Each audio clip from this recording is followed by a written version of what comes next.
El tema del anticristo es uno de los más importantes y torales de la revelación y particularmente del libro del Apocalipsis. Esto está sustentado por el poder de las tinieblas y por las puertas del infierno, cuya cabeza es ese ángel caído que todos llamamos Satanás. Pero el tema esencial, es la preparación y la universalidad y plenitud del reino de Cristo, que confesamos todos los días cuando rezamos la oración del Padre Nuestro. La pregunta es, ¿el reino del anticristo vendrá ahora o hay que esperarlo en un futuro distante?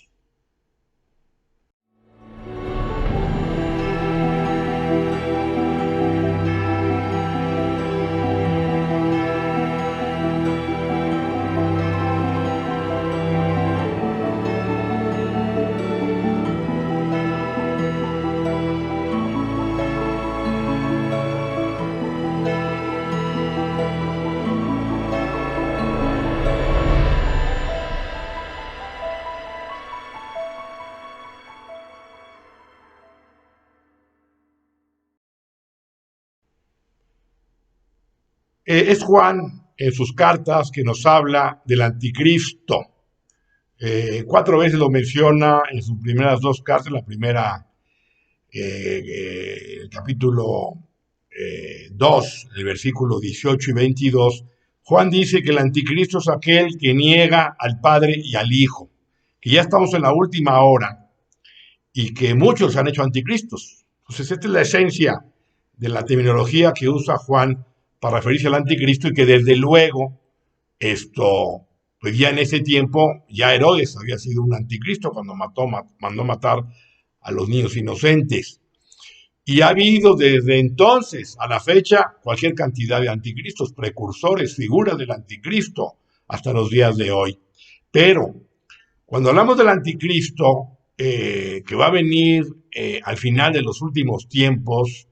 nos estamos refiriendo a lo que Pablo llama el hombre de pecado, el hijo de la perdición, el hombre sin ley. En su segunda carta a los tesalonicenses, en el capítulo 2. Y Daniel le llama el devastador, el desolador. Y Juan, por su parte, también menciona este anticristo como la bestia, capítulo 13, que surge del mar y que tendrá 7 cabezas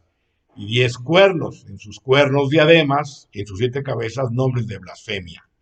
Y vendrá acompañado de un falso profeta que también lo ubica como otra bestia, pero que surge de la tierra, que tiene 2 cuernos de cordero, o como de cordero, pero habla como dragón. Este es la temática de las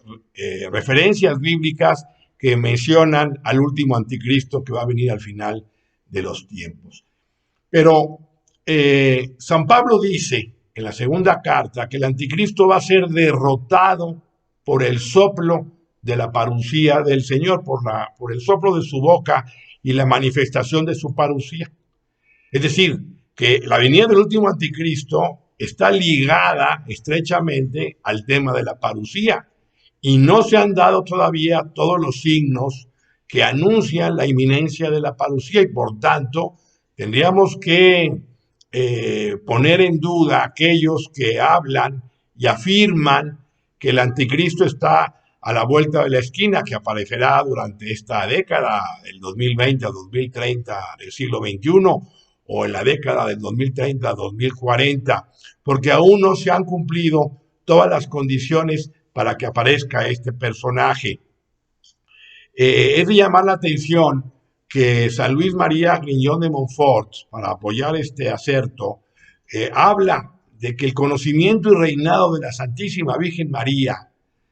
debe venir primero antes que el conocimiento y reinado de Jesucristo, porque ella es la que lo trajo por primera ocasión hace 2000 años, cuando dijo sí al ángel Gabriel, y en su seno virginal llevó al Hijo del Hombre, y ahora ella debe preparar la manifestación y el reinado de su Hijo, pero para que venga esta manifestación y reinado de su Hijo, que van a poner fin al anticristo, primero tiene que venir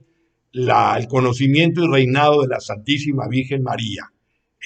Y esto es lo que tiene que ver cuando María en Fátima anuncia incondicionalmente que al final su corazón inmaculado triunfará y que se le otorgará al mundo un tiempo de paz.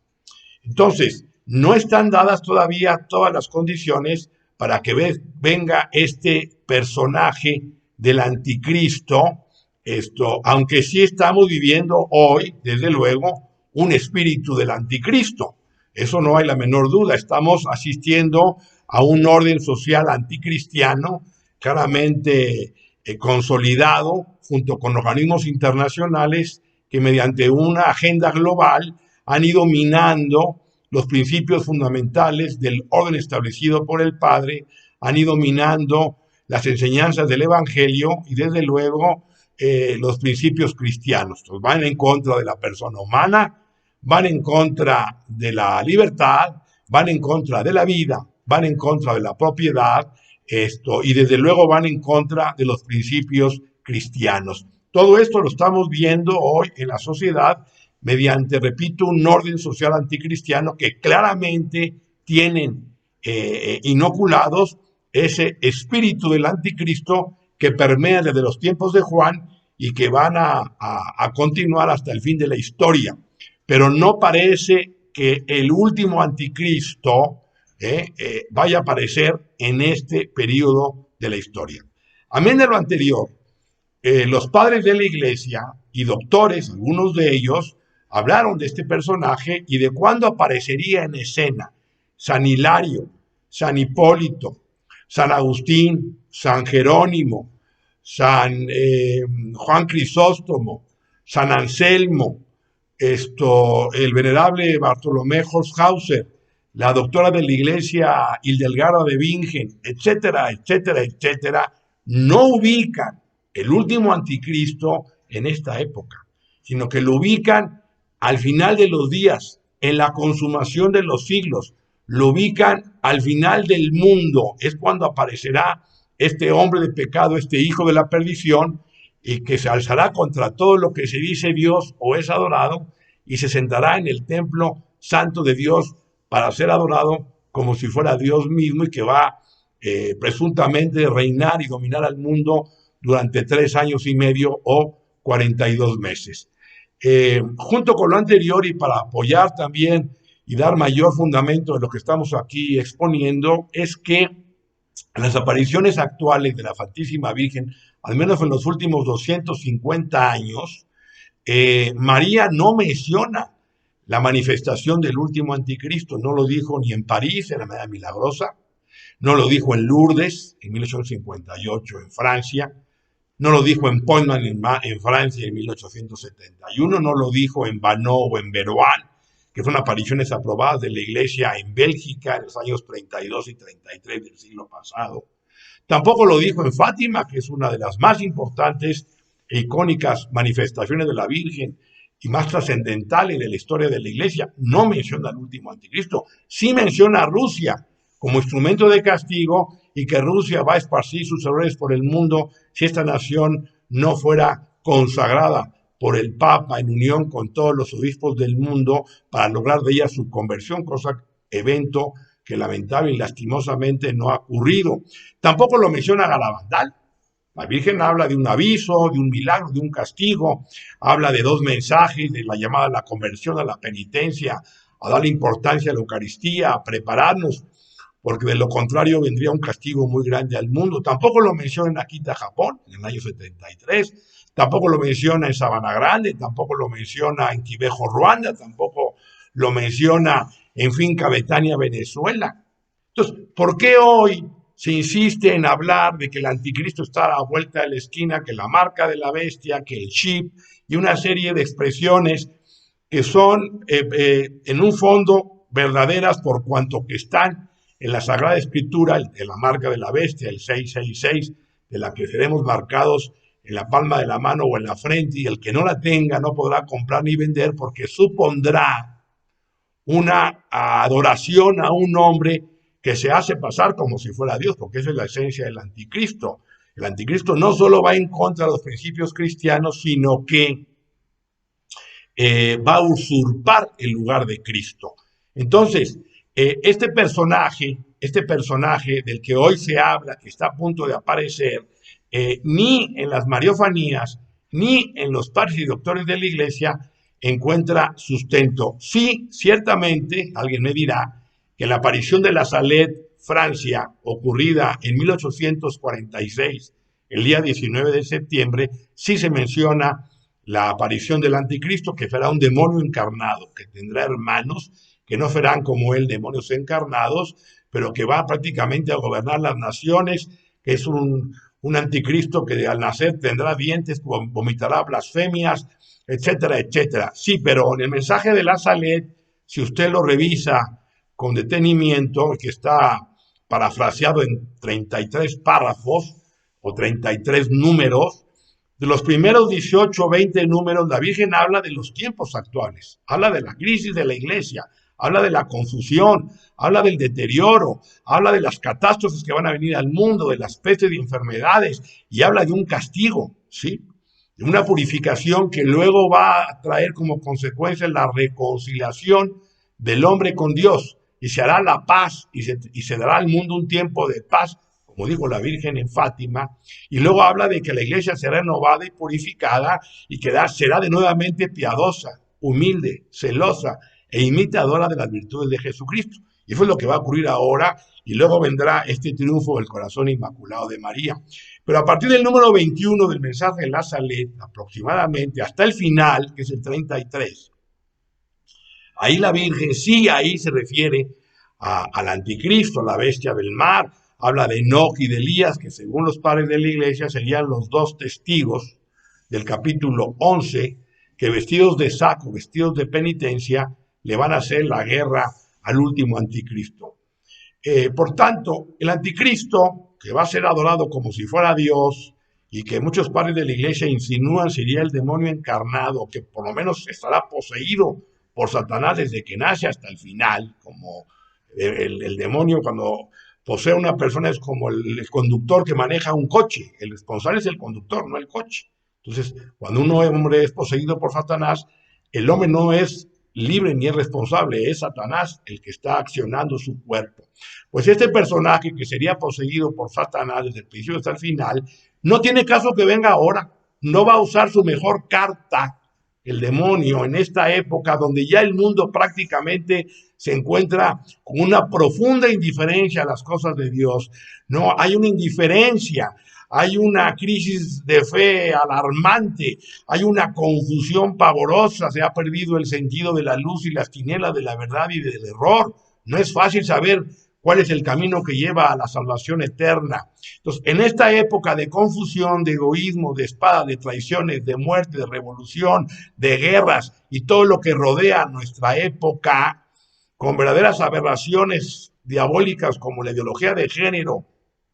y todo lo que los organismos internacionales y las leyes de los distintos países se han coludido para establecer un orden social anticristiano, no va a venir el demonio con su mejor arma, con su as más importante, porque ya la humanidad come de su mano. Se va a esperar. Cuando María venga en el futuro, en el triunfo de su corazón inmaculado, la Madre del Señor, nuestra Madre, a formar apóstoles, los apóstoles de estos tiempos, una nueva estirpe, hombres y mujeres que van a ir creciendo en una santidad tan grande que van a superar a los antiguos, como dice Luis María Greñón de Montfort, como los cedros del Líbano, que miden 40 metros aproximadamente, exceden a los arbustos que miden 30 centímetros. Los apóstoles que María va a formar en el futuro son los que van a implicar la derrota definitiva del anticristo y son los que con los que María con su talón va a aplastar la cabeza de la serpiente. Pero esa época vendrá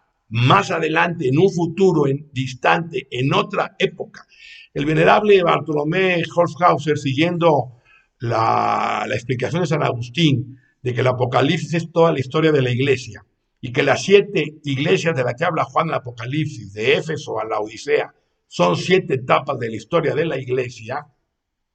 El venerable Bartolomé, como digo, él ubica la aparición del anticristo en la última iglesia, en la iglesia de la Odisea, la previa a la segunda venida de Cristo. Hoy estamos terminando la iglesia de Sardes, la quinta iglesia. Luego vendrá la sexta, que es Filadelfia. Ahí vendrá el triunfo del corazón inmaculado y ahí la iglesia tendrá una renovación y una purificación extraordinaria. Y esa iglesia, cuando luego venga a decaer por el mal uso de la libertad humana, entonces ahí, al final de la sexta y principio de la séptima, vendría entonces el último y personal anticristo. Lo que ahora nosotros tenemos que hacer, hermanos, que he venido insistiendo en mis últimos videos, para no confundirnos, es estar preparados. Preparados con las armas de la oración, del sacrificio,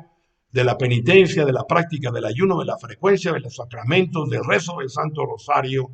buscar ser buenos, buscar ser virtuosos para prepararnos, no solo a los eventos que estamos ya viviendo, sino a los que van a venir en el futuro inmediato,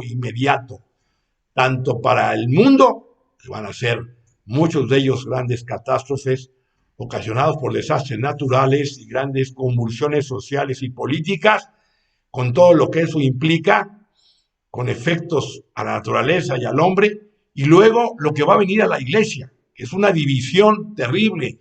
un enfrentamiento de dos iglesias, de dos papas, y que va a traer luego como consecuencia un empoderamiento del mundo que va a hacer que persiga a los cristianos y a los católicos, que saqueen a las iglesias, que las profanen y que sea una persecución de la que ya había hablado Juan Pablo II en 1980, cuando dijo que había que prepararnos porque veríamos una tribulación y viviríamos un tiempo donde la iglesia derramaría su sangre y que con nuestra oración y la de él podríamos mitigar nuestra tribulación, pero no será posible evitarla porque solo así la iglesia podría ser efectivamente renovada. Y eso es lo que viene efectivamente. Viene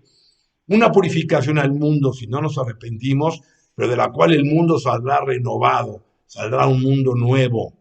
Y la iglesia también, aunque parecerá que fallece, al final la iglesia resucitará como Cristo, será renovada, purificada y vendrá un triunfo glorioso que vendrá acompañado con el triunfo del corazón inmaculado de María, al que nosotros queremos formar parte de ella en la medida en que trabajemos cada día por ser mejores, por ser santos, por ser perfectos. Dios les bendiga. Gracias.